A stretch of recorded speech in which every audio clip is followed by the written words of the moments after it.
O último convite, uma mensagem de esperança. Conclusão. A primeira mensagem angélica começa com o Evangelho Eterno, Apocalipse 14, versículo 6. A terceira termina com ele: aqui está a perseverança dos santos, os que guardam os mandamentos de Deus e a fé em Jesus, versículo 12. Fé, a fé em Jesus e obediência guardam os mandamentos de Deus, resumem a essência do Evangelho Eterno. Há um debate sobre o significado preciso da expressão fé em Jesus. Seria a fé de Jesus? Ou seja, uma fé que reflete a fé manifesta por Jesus quando viveu nesse mundo? Ou a fé que os fiéis depositam em Jesus? De qualquer forma, a Bíblia diz: e é evidente que pela lei ninguém é justificado diante de Deus, porque o justo viverá pela fé. Gálatas 3, versículo 11. De que outro modo, senão pela fé? Considerando que o poder que criou o espaço, o tempo, a matéria e a energia, ou seja, o universo, se diminui, tornando-se um de nós e se oferecendo como sacrifício pelos nossos pecados, queremos acrescentar algo a mais a isso? Como se, de algum modo, a morte do Criador não fosse suficiente para pagar os nossos pecados? Não importa quão mal você tenha sido, o sacrifício daquele que é antes de todas as coisas e nele tudo subsiste, sem dúvida, foi mais do que o bastante para livrar você. E pela fé, a fé em Jesus, você pode reivindicar a morte de Cristo em seu favor agora mesmo e comparecer perfeito perante seu Criador, como se jamais tivesse pecado. Imagine. E os mandamentos de Deus? Que mandamentos são esses? Segundo a última contagem, eram 10. O livro de Apocalipse faz outras referências a eles, além da passagem em capítulo 14, versículo 12.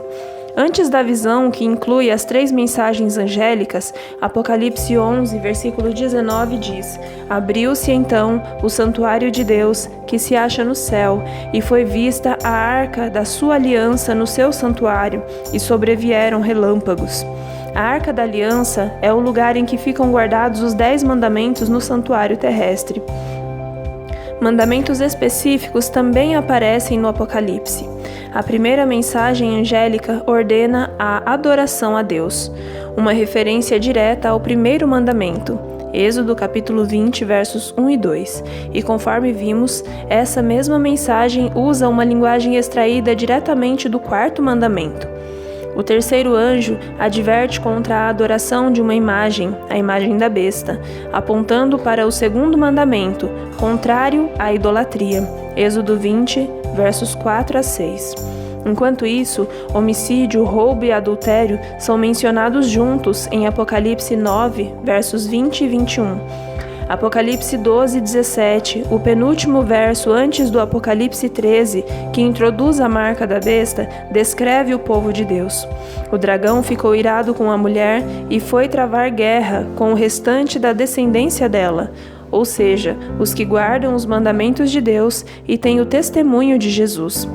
Assim, no contexto dos últimos dias, por 2 vezes, Apocalipse 12, 17 e 14, 12, o povo fiel a Deus é retratado guardando seus mandamentos. E por que não? Um homem compareceu ao encontro de 30 anos de formatura da sua turma do ensino médio. Ao ir embora, refletindo sobre quão problemática era a vida de tantos dos antigos colegas, um pensamento lhe veio à mente. Ah, se as pessoas guardassem os 10 mandamentos, como a vida delas teria sido melhor. Imagine se todas as pessoas guardassem pelo menos alguns. Se ninguém transgredisse o 6º mandamento, que é matar, o 7º, que é adulterar, o 8º, que é roubar, e o 9º, que é mentir, a nossa existência seria um paraíso em comparação com o que vivenciamos agora. Pense um pouco. Em qual país você preferiria viver e criar a sua família? Em um país onde todos obedecem os 10 mandamentos ou em um país no qual ninguém os obedece? A resposta a essa simples pergunta revela como os mandamentos de Deus são benéficos para nós. E as boas novas do Evangelho eterno são que a fé em Jesus, que se apropria da justiça de Cristo e que cobre os nossos pecados, é a mesma fé que toma posse da justiça de Cristo para limpar os nossos pecados e nos transformar. E assim, se alguém está em Cristo, é nova criatura. As coisas antigas já passaram, eis que se fizeram novas. 2 Coríntios, capítulo 5, verso 17. Recebemos de Deus a promessa de poder para obedecer aos mandamentos e vencer as tentações. Veja alguns versos nesse sentido. Não sobreveio a vocês nenhuma tentação que não fosse humana, mas Deus é fiel e não permitirá que vocês sejam tentados além do que podem suportar. Pelo contrário, juntamente com a tentação, proverá livramento para que vocês a possam suportar. 1 Coríntios capítulo 10, versículo 13. Porque todo o que é nascido de Deus vence o mundo, e essa é a vitória que vence o mundo, a nossa fé. 1 João, capítulo 5, verso 4. Tudo posso naquele que me fortalece. Filipenses, capítulo 4, verso 13. Sabendo isso, que a nossa velha natureza foi crucificada com ele, para que o corpo do pecado seja destruído e não sejamos mais escravos do pecado. Romanos, capítulo 6, verso 6. E ao Deus que é poderoso para evitar que vocês tropecem e que pode apresentá-los irrepreensíveis diante da sua glória com grande alegria. Judas, verso 24. Não mais dor. Sim, pela graça de Deus podemos guardar seus mandamentos, só não podemos guardá-los o suficiente para ser salvos por eles. É por isso que a salvação acontece pela fé e não pela lei. O ser humano é justificado pela fé, independente das obras da lei. Romanos capítulo 3, verso 28. Porque os atos da lei não podem nos justificar. Se pudessem, por que então Jesus não evitou a cruz? Por que ele não veio simplesmente à terra, nos mostrou como obedecer e então voltou para o céu? Porque por mais que necessitássemos de um exemplo, precisávamos também de um substituto. É por isso que ele morreu na cruz e sofreu em si a pena da nossa transgressão da lei divina. Mas Deus prova o seu próprio amor para conosco pelo fato de Cristo ter morrido por nós quando ainda éramos pecadores. Romanos capítulo 5, verso 8. A cruz revela a inutilidade das obras humanas para a salvação. Nós necessitamos ser salvos, não é mesmo? Sem dúvida. Por pior que esse mundo seja, vai piorar ainda mais. Daniel adverte quanto a um tempo de angústia como nunca houve, desde que existem nações. Daniel capítulo 12, versículo 1. No entanto, mesmo que as coisas, a princípio, piorem, elas vão melhorar.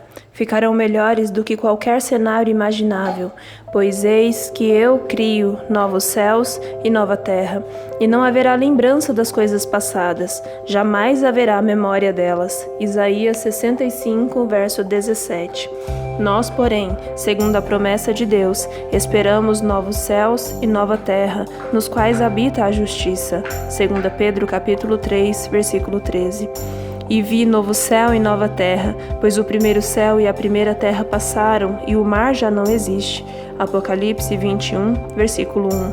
E lhes enxugará dos olhos toda lágrima, e já não existirá mais morte, já não haverá luto, nem pranto, nem dor, porque as primeiras coisas passaram. Verso 4. Não mais morte, não mais tristeza, não mais dor.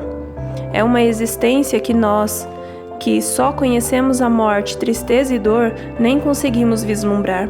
Essas primeiras coisas que jamais deveriam ter acontecido passarão, e uma nova existência será nossa para sempre. É isso que promete o Evangelho eterno, formulado antes dos tempos eternos. 2 Timóteo, capítulo 1, verso 9. É para essa nova existência que apontam, em última instância, as 3 mensagens angélicas. É sobre isso que os profetas sonharam, tiveram visões, pregaram e escreveram. E foi por isso, em sentido supremo, que Jesus morreu. Ele verá o fruto do trabalho de sua alma e ficará satisfeito. Isaías capítulo 53, versículo 11. Ao viver nesse nosso tempo, podemos ser a pessoa com as quais o profeta sonhou, aquelas que pela fé, a fé em Jesus, um dia proclamarão: Eis que este é o nosso Deus em quem esperávamos, e ele nos salvará.